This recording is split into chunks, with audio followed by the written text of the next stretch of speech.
Ya de vuelta en Viva la Mañana, tenemos que pasar a abordar el tema que desde muy temprano lanzamos. Si ponemos en contexto, la libertad de expresión se estará coartando, se estará limitando, especialmente cuando recordamos varios ataques que han ocurrido en contra de periodistas en recientes semanas. Sí, hay directores de medios que han sido amenazados o publicaciones que salen en otros medios en su contra, también ataques contra la periodista, recordemos, de TV Azteca, Susana Morazán. Bueno, todo esto nosotros lo vamos a estar analizando y discutiendo esta mañana con Gloria Álvarez del Movimiento Cívico Nacional. Gloria, muy buenos días y gracias por estar con nosotros. Buenos días, María René, gracias a ti y a tu audiencia por recibirme aquí en Viva la Mañana. Bueno, yo sé que eres apasionada de este tema, inclusive hace unas semanas, de hecho me entero que tú ibas a dar una conferencia fuera de nuestras fronteras y hay una amenaza de bomba en donde tú te ibas a presentar en una universidad. Eso me imagino que también tiene que ver, ¿no?, con coartar, con limitar la libertad de expresión. Sí, de hecho la semana pasada en Nicaragua fue donde me sucedió a raíz de la viralización del discurso sobre populismo que yo di en Zaragoza. He estado dando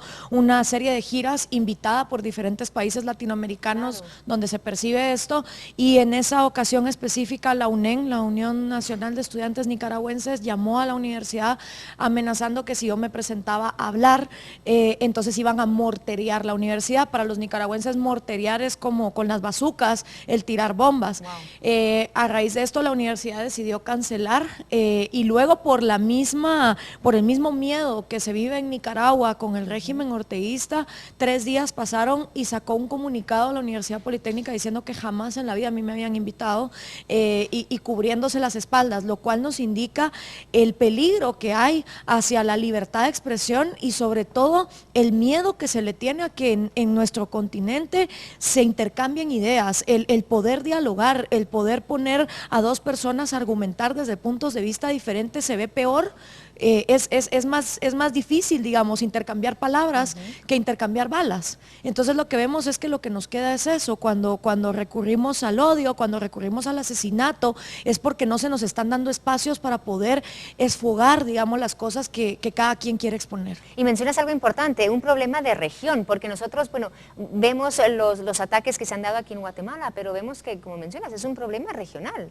Sí, en la medida en que vemos que los gobiernos empiezan a sacar leyes de medios, restricciones como la que hoy está anunciando el ministro de Gobernación, la cual me extraña porque al mismo tiempo tienes una COPRED, una Comisión por la Transparencia que supuestamente ha estado trabajando bajo el mandato de Roxana Valdetti para que haya transparencia, para que tú como ciudadano puedas acceder de una manera fácil, sencilla y comprensible a la información del Estado. Tienes un ministro de Gobernación, los dos del mismo equipo, que están como que dando pasos en la vía completamente contraria, ¿no? Exactamente, eso lo vamos a analizar en unos minutitos, pero quería que esta mañana también abordáramos los ataques específicos que se han dado aquí a compañeros, a medios de comunicación en nuestra Guatemala. Hace también una semana tuvieron todos una convocatoria reunidos, bueno, expresando el temor que hay, ¿no?, por el limitar la libertad de expresión y los ataques de los cuales han sido blanco, bueno, a varios directores y varios periodistas. ¿Cómo estamos viendo esto en nuestro gremio, Gloria? Bueno, es curioso porque hace un año yo estaba aquí sentada contigo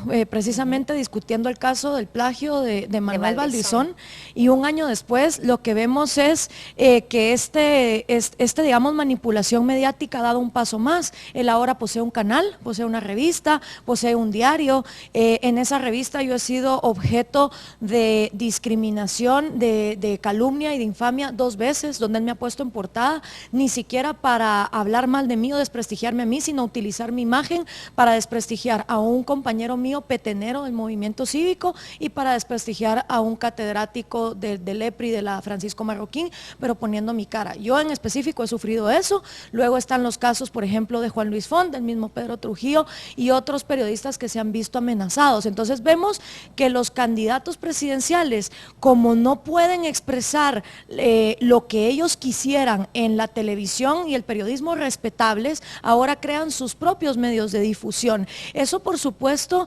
contribuye a que la libertad de expresión se vea como, bueno, entonces yo soy libre de expresar lo que me dé la gana.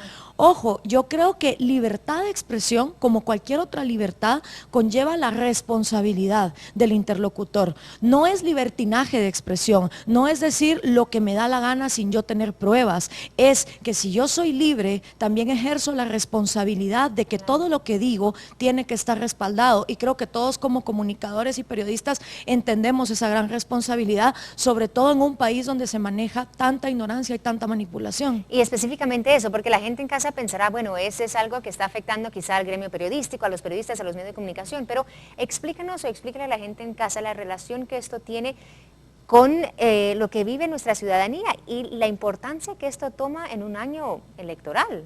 El hecho de poder manipular así la información y diversos medios que están en poder de políticos. Totalmente. Si la población en general no se cuestiona quién es el dueño detrás de ese medio, qué dinero está financiando ese medio, la información que recibe la toma como certera y nunca la cuestiona, entonces lo que va a haber en este año electoral es millones de puntos de vista, millones de verdades que se están diciendo por diferentes lugares. Y eso lo que crea es más confusión y más caos, que lastimosamente es a lo que apelan nuestros políticos.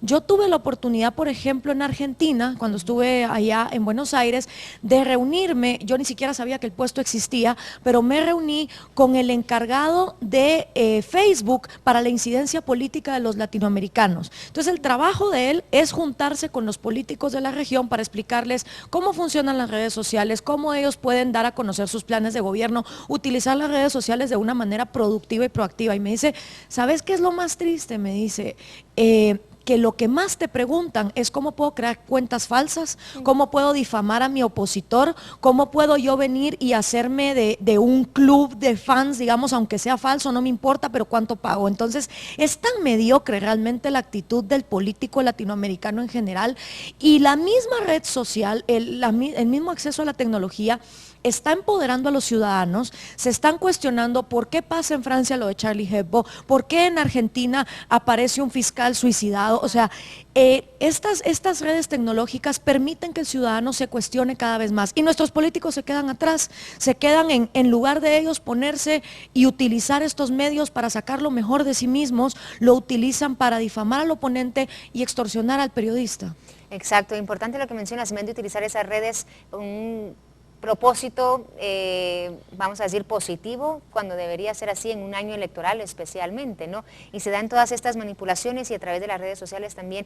Hace unas semanas una encuesta de un empresario que está buscando la alcaldía de Guatemala también se lanza en las redes sociales y mucha gente pues se lo cree, o sea, mucha gente no se cuestiona. Yo creo que esa es una cultura que también tenemos que cambiar, porque se toma muchas veces que lo que sale en las redes es lo cierto.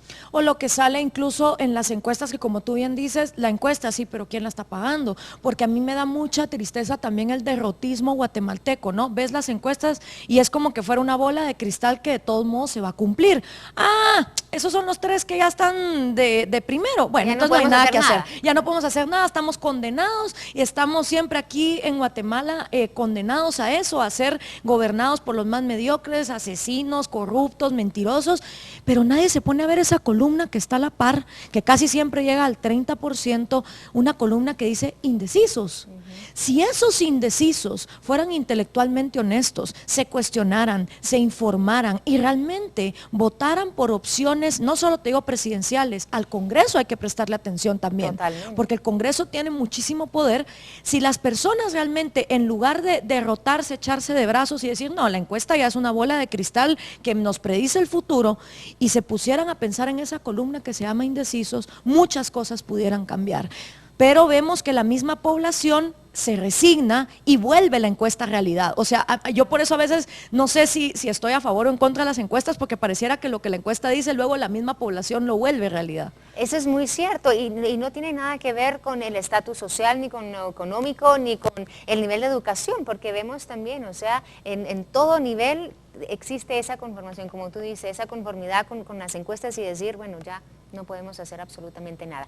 Mencionabas con anterioridad el acuerdo que se da en el Ministerio de Gobernación, donde plantean nuevos lineamientos para poder acceder a la información pública. ¿Cómo están viendo ustedes esta nueva noticia? Es un acuerdo que se publica ayer, entra en vigencia esta mañana y bueno, lo que se dice es que se crea un comité que va a revisar esa petición de información para ver si se puede otorgar o no. Pues yo creo que, como te decía al principio, es un poco incoherente de parte de una administración donde Roxana Valdetti controla la COPRED, que es la Comisión por la Transparencia y Gobierno Electrónico. Yo, de hecho, el año pasado fui parte de una mesa de sociedad civil que al final no llegó a nada porque viene Guatemala, eso te lo cuento, viene Guatemala acumulando recomendaciones de organismos internacionales desde el año 2005 y cada vez que los organismos internacionales le recomiendan a Guatemala, abran una página web, pongan su información de manera más entendible, Guatemala simplemente lo engavetaba. Entonces el año pasado decide la COPRED hacer una mesa con la sociedad civil, nos enseñan las recomendaciones y nos dicen estas son las medidas que este gobierno ha tomado para cumplir con estas recomendaciones.